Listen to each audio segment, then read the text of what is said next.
अस्सलाम वालेकुम dear students. तो जैसा कि आप लोगों को याद होगा, हम जो है एमडी कैट के पास पेपर्स को डिस्कस कर रहे थे।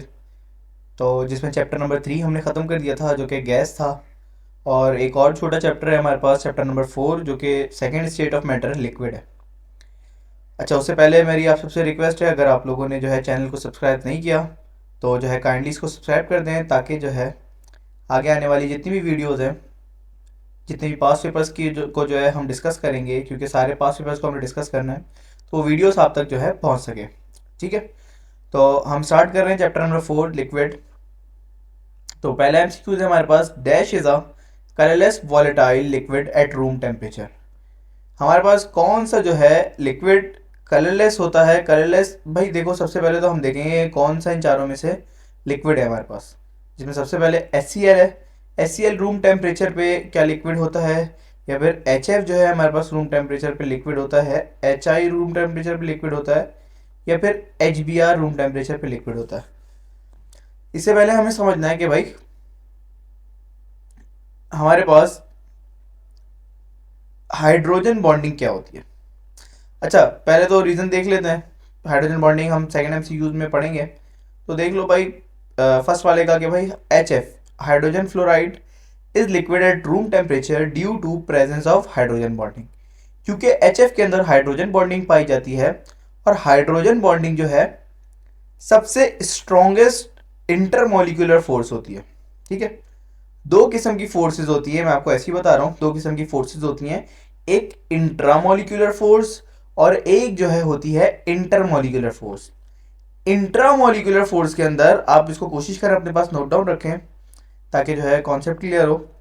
अच्छा, इंट्रामोलिकुलर फोर्स के अंदर क्या क्या चीज़ें आती हैं? जैसे आयोनिक बॉन्ड होता है, कोवेलेंट बॉन्ड होता है, और साथ साथ हमारे पास कोऑर्डिनेट बॉन्ड होता है। सबसे पहले आयोनिक बॉन्ड, सही है, आयोनिक बॉन्ड, और साथ साथ कोवेलेंट बॉन्ड, और जो है तीसरा हमारे पास कोऑर्डिनेट कोवेलेंट बॉन्ड। तीन किस्म के बॉन्ड हमने पढ़े 9th क्लास के अंदर। तो तीनों बॉन्ड जो है ये इंट्रामोलिकुलर फोर्स के अंदर आता है। ठीक है, और एक होता है इंटरमोलिकुलर फोर्स।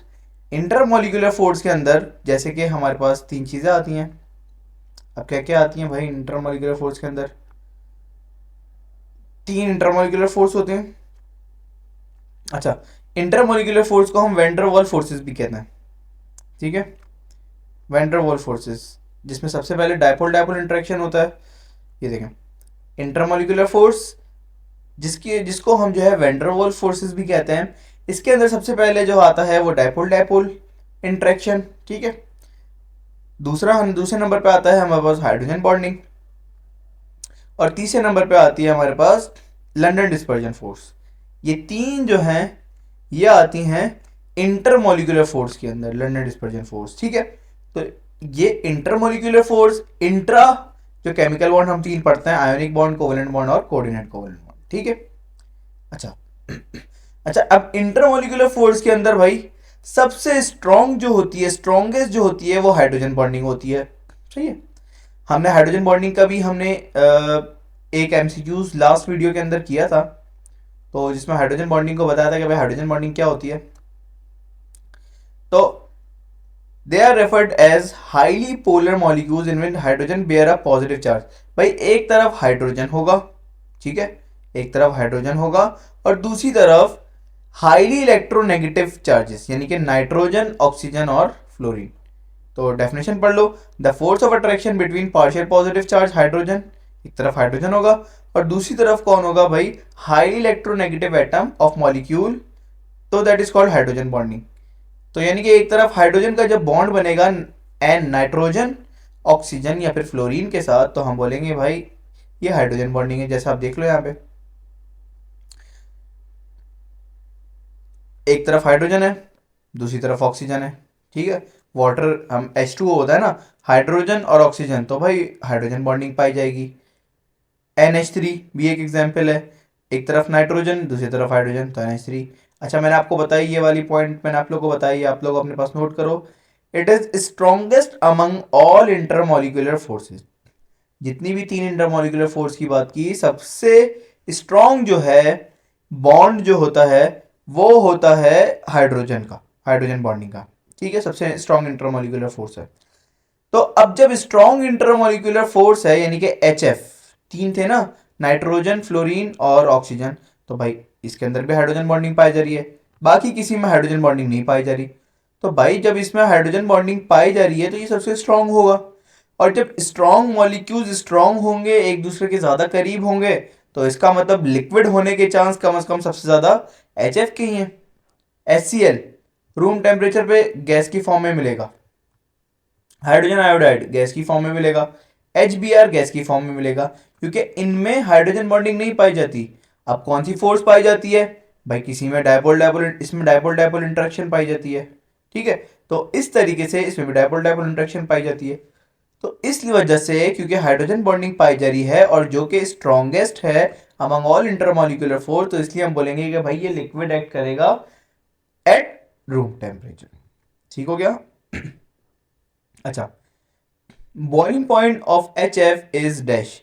भाई बॉइलिंग पॉइंट जो है इसका होता है 19.5, ठीक है। बॉइलिंग पॉइंट जो है HF का कितना होता है भाई, 19.5, मैंने ऐसे ही बता दिया आपको। तो नहीं, अच्छा पूछ क्या रहे थे, सॉरी, वो वैल्यू तो पूछ नहीं रहे, वैल्यू पूछेंगे तो भाई 19.5 है। H2O से कंपैरिजन में बताओ भाई कि भाई लोअर होगा HF lower than H2O, higher than H2O, equal to H2O, almost same, ठीक है। अब उससे पहले हम समझते हैं भाई हाइड्रोजन बॉन्डिंग। हाइड्रोजन बॉन्डिंग तो हमने पढ़ लिया भाई, एक तरफ हाइड्रोजन होगा, दूसरी तरफ नाइट्रोजन, ऑक्सीजन या फिर फ्लोरीन होगा, तो भाई हाइड्रोजन बॉन्डिंग पाई जाएगी। अब HF में भी हाइड्रोजन बॉन्डिंग पाई जा रही है, H2O में भी हाइड्रोजन बॉन्डिंग पाई जा रही है। अब देखो H, ये एक F, एक H, एक F। अब एक पार्शियल पॉजिटिव हाइड्रोजन एटम जब दूसरे मॉलिक्यूल के नेगेटिव वाले से एक बॉन्ड बना लेगा हल्का सा, ये वो बॉन्ड कहलाता है हमारे पास हाइड्रोजन बॉन्डिंग, ठीक है। देखो समझना थोड़ा, हाइड्रोजन ने फ्लोरीन के साथ इंट्रामोलिकुलर फोर्स बनाई हुई है, इस वाले हाइड्रोजन ने, इस वाले हाइड्रोजन ने इस वाले फ्लोरीन के साथ इंट्रा मतलब बॉन्ड बनाया हुआ है। अब वो आयोनिक बॉन्ड है, कोवलेंट बॉन्ड है, हम उस पर नहीं जा रहे अभी। या तो आयोनिक होगा, या तो कोवलेंट होगा, या तो कोऑर्डिनेट कोवलेंट होगा, तीनों में से कोई एक होगा, ठीक है। तो इन दोनों ने आपस में कोई बॉन्ड बनाया हुआ है, तो वो इंटरमोलिकुलर फोर्स नहीं है, वो इंट्रामोलिकुलर फोर्स है। लेकिन भाई जब दो मॉलिक्यूल एक साथ आते हैं, इस मॉलिक्यूल ने भाई हाइड्रोजन मतलब कोवलेंट बॉन्ड बनाया, सॉरी, इस मॉलिक्यूल ने आयोनिक बॉन्ड बनाया हुआ है, मैं बोल रहा हूँ, इस मॉलिक्यूल ने आयोनिक बॉन्ड बनाया हुआ है, मैं बोल रहा हूँ, इस मॉलिक्यूल ने भी आयोनिक बॉन्ड बनाया हुआ है।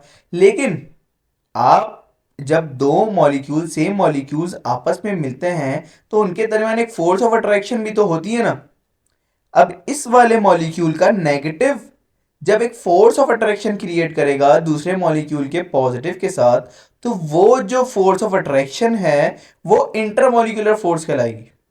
आपस में तो बॉन्ड बनाया हुआ था H ने F के साथ, वो कोवलेंट बॉन्ड जो भी बना लिया, आयनिक बॉन्ड बना लिया, लेकिन जब दूसरे मॉलिक्यूल के नेगेटिव वाला पॉजिटिव के साथ एक फोर्स ऑफ अट्रैक्शन क्रिएट करेगा, उसको हम नाम देंगे इंटरमॉलिक्यूलर फोर्स का। और वो इंटरमॉलिक्यूलर फोर्स इस मामले में कौन सी इंटरमॉलिक्यूलर फोर्स है, तो आप बोलोगे भाई हाइड्रोजन बॉन्डिंग है, ठीक है।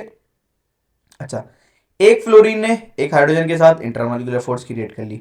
यहां पे वाटर के मामले में देखो एक ऑक्सीजन था और दो हाइड्रोजन थे, तो एक ऑक्सीजन दो हाइड्रोजन के साथ क्या कर, एक ऑक्सीजन के पास कितने हाइड्रोजन भाई, दो हाइड्रोजन।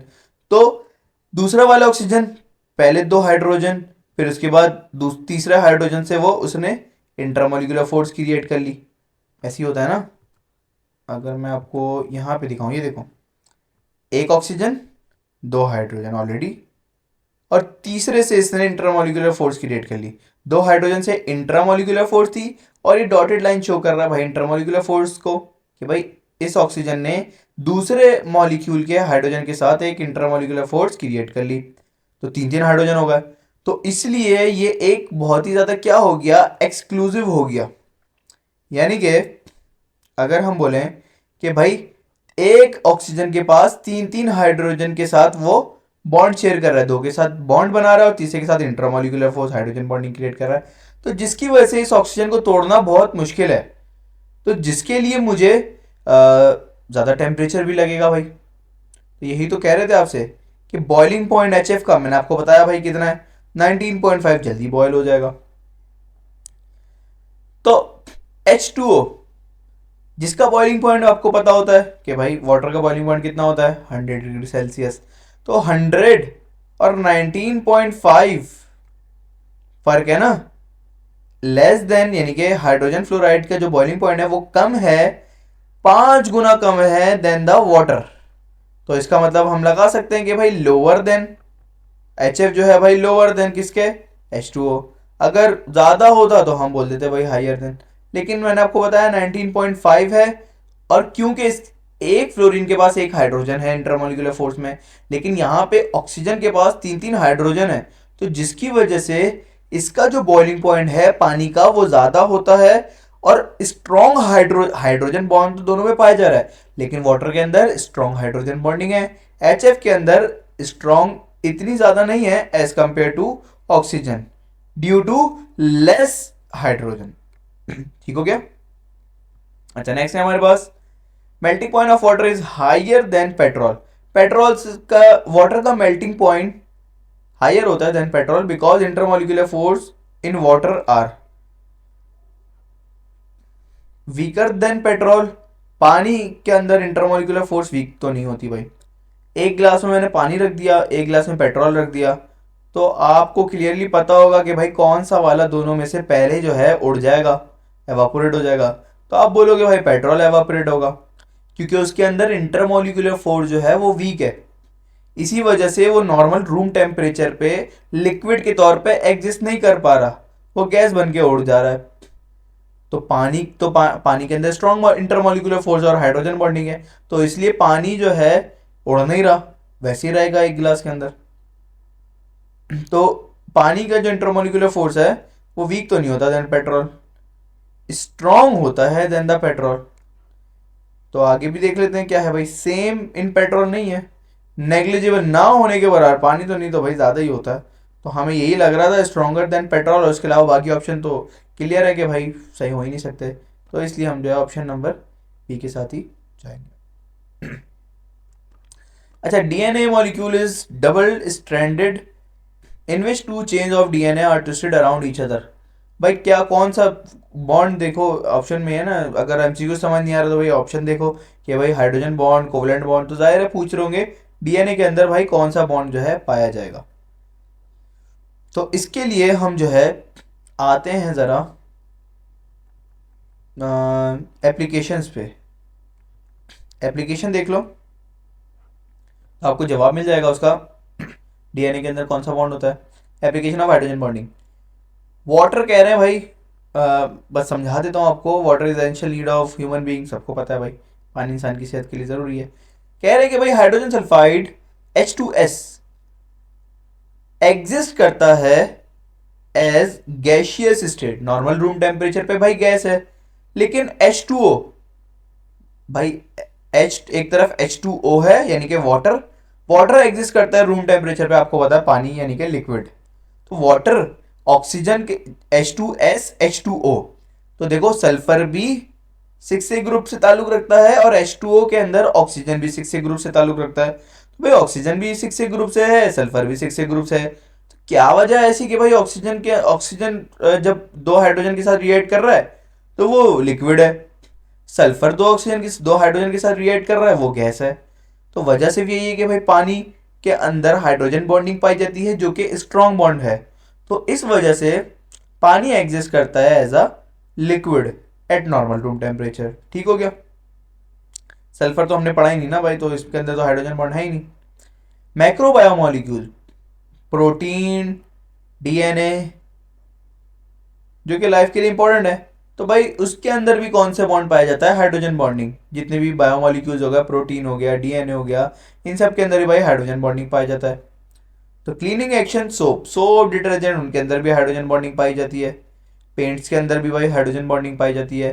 फैब्रिक्स वगैरह के अंदर भी हाइड्रोजन बॉन्डिंग पाई जाती है, पॉलिस्टर, सिल्क, नायलॉन। अब आते हैं सवाल पे, कह रहे हैं कि भाई डीएनए के अंदर कौन सी है बॉन्डिंग पाई जाती है, तो फिर आप ऑप्शन इसका देख सकते हैं और खुद से भी लगा सकते हैं कि भाई कौन सी बॉन्डिंग पाई जाती है, अभी हमने पढ़ लिया।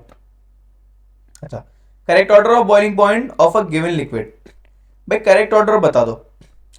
सबसे ज़्यादा बॉइलिंग पॉइंट जो होगा, क्योंकि ये यहाँ पे भी ये हाइड्रोजन बॉन्डिंग, हाइड्रोजन बॉन्डिंग, ठीक है, ये भी हाइड्रोजन बॉन्डिंग, यहाँ पे जो है हाइड्रोजन बॉन्डिंग नहीं पाई जा रही। तो इसका मतलब, अच्छा एच एफ आपको पता है वीक होता है as compare to H two O. इसका मतलब सबसे पहले तो भाई एच टू ओ ही आना चाहिए, ग्रेटर देन के अंदर है ना, ये ग्रेटर देन का साइन है, तो सबसे पहले एच टू ओ जो लिखा हुआ है सबसे ग्रेटर होगा, क्योंकि तो भाई दो में लिखा हुआ है, ए में और सी में। यहाँ पे एच एफ ग्रेटर बोल दिया एच टू ओ से, ये तो हम ऊपर ही पढ़ के आए, ऐसा नहीं होता। तो भाई इन दोनों ऑप्शन में से एक ही होगा, ए या फिर सी। तो बी और डी तो वैसे ही कैंसिल हो गए।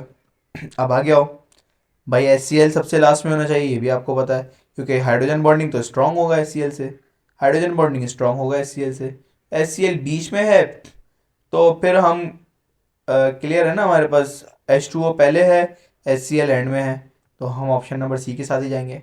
अब देखो ज़रूरत ही नहीं पड़ी हमें एच एफ का बॉइलिंग पॉइंट पता होने की, एन एच थ्री का बॉइलिंग पॉइंट पता होने की।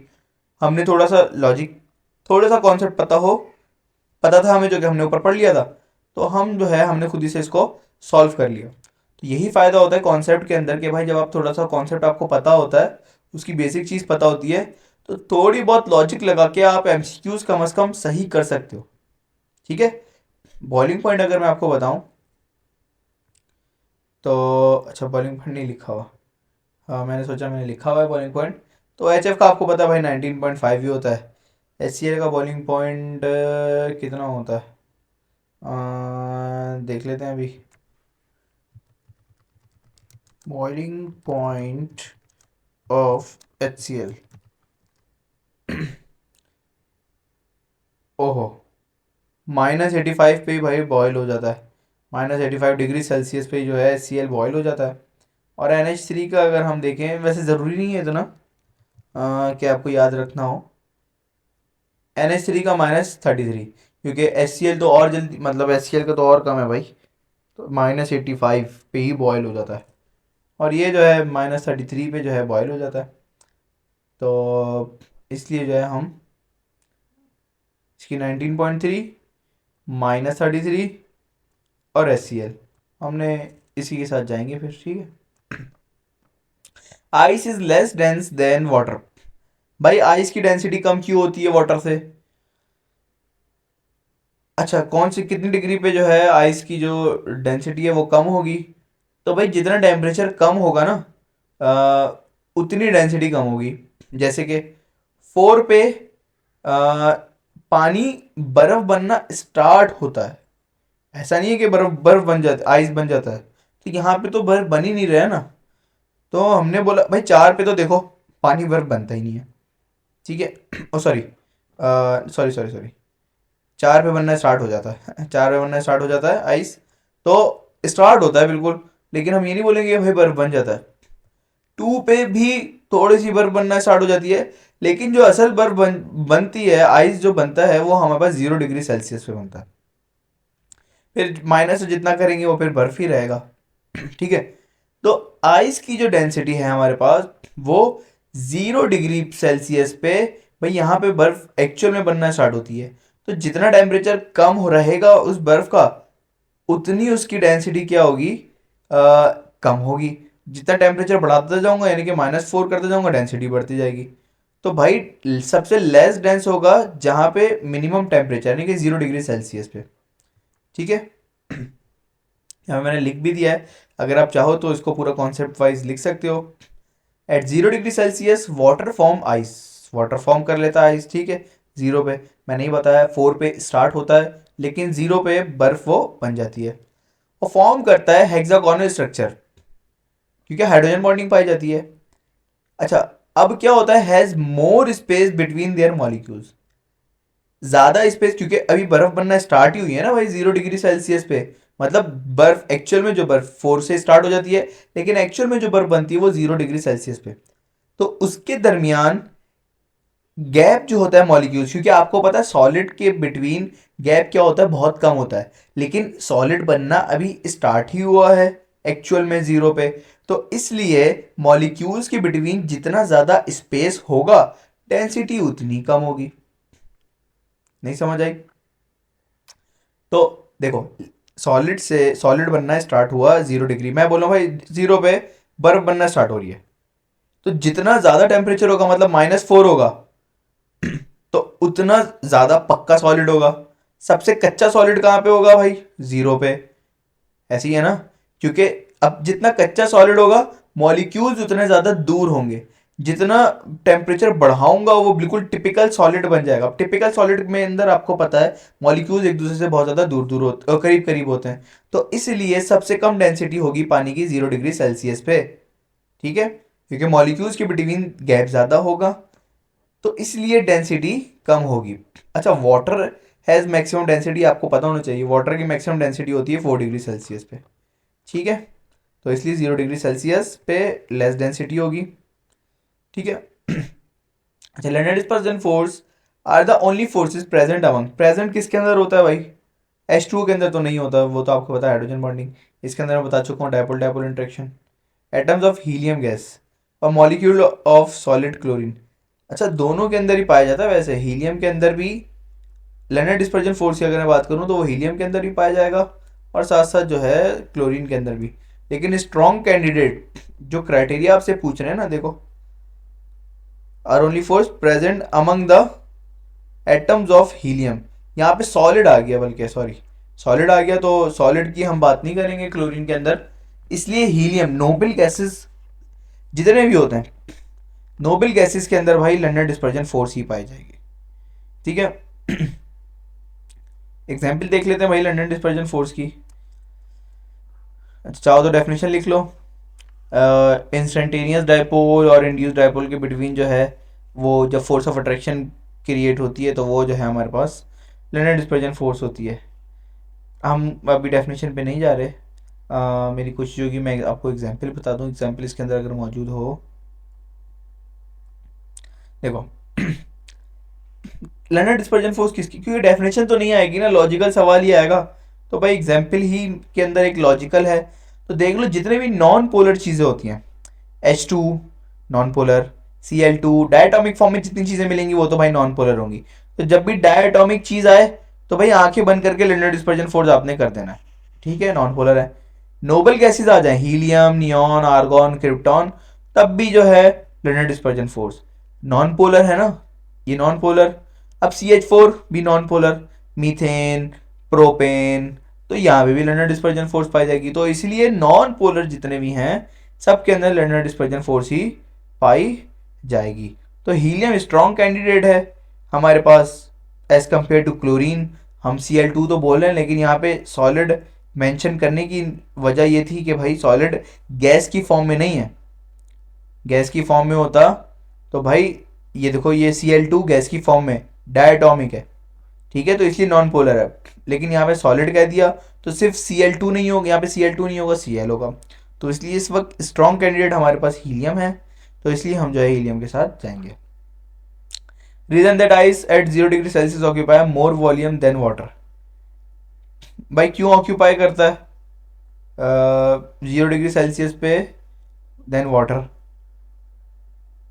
क्यों ज़्यादा जगह लेता है, मोर वॉल्यूम ज़्यादा जगह क्यों लेता है? क्योंकि आपको एक चीज़ बता, अभी हमने पढ़ा, बल्कि empty spaces, intermolecular force, Debye forces, ionic bond, ये आप खुद से करें और आप मुझे बताएं कि भाई इसके अंदर कौन सा ऑप्शन सही है, करेक्ट है, फिर मैं जो है उसकी करेक्शन आपको करके दे दूंगा। MCQs नंबर 8, इन चारों में से कौन सा ऑप्शन सही है ये आप मुझे बताएंगे, कमेंट्स के अंदर बता सकते हैं, ताकि मैं जो है उसकी करेक्शन आपको कर दूँ, या फिर अगर करेक्ट होगा तो मैं आपको वो भी एक्सप्लेन कर दूंगा।